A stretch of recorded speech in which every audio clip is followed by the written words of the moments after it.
I asked you, Kath, when did you last had the booby check? I've never. Never. I don't And think we were in shock. you're not supposed to get you're not really encouraged to get a mammogram until you're older, like quite a bit older. But there are some young girls in their 20s that do have breasts. I mean, you do your own. There are. Hang you on, do your if you own haven't looking. had the mammogram. Yeah. When did you last check them personally, or get your lovely man to? Oh, just like have a look in the shower? Yeah. Oh, probably a Bit of month fried ago. eggs on the windscreen. Probably a month ago. It's just A when month like ago. I'm washing under my arms with the soap. Oh, so it's incidental. Like you just brush. That's disappointing. And then you're Well, like, oh, no I bumps. suppose if you are brushing in that way Bristol. regularly, you would notice it straight away. Yes. And then I asked Brenton when was the last time he checked his testiculars.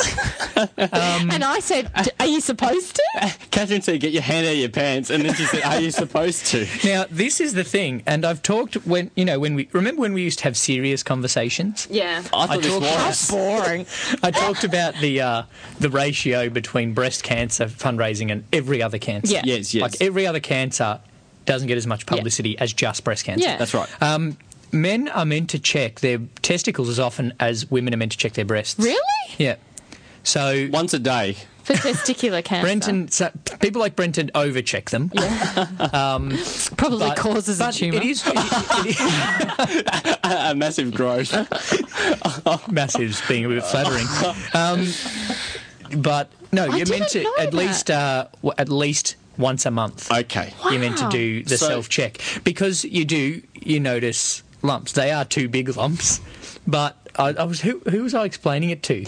They're like, how would you were saying this? How would you notice a lump on your testicle? You were asking this the other week. Yeah. And I was saying, when you kick a basketball is a lump, and when you kick it, then the little leg pops out, and there's a lump on the basketball. It's the same thing on your balls. Basketball, though? When you kick a basketball, Yeah. and a little lump pops out because you does. kicked it. If someone kicks you in the nuts, check you haven't got testicular cancer. Making me feel quite uncomfortable. Should you do it on the same day of every month? You could doesn't matter. probably time it with your girlfriend. As long as you do it semi-regularly. Okay, so I'm suggesting the first of every month is not the time to do it, especially if you're going to have a pinch and a punch. Yeah. A pinch and a punch for the first day And of a the kick in the... month. You will be in trouble. But yeah, Could you're be. meant to Pinch check. and a punch and You're meant to check your check your nuts. balls. Thank you for the once a month. Would you like me to regularly tell you too that it's check time? I was going to suggest that we're going to Would you like me to check? Check us both. Well, I offered to check Kath, but she's done her self-check, so that's okay. Okay. But like Kath, incidentally, not accidentally, incidentally touching the breastal region. That's my excuse. You would incidentally touch the testicular region.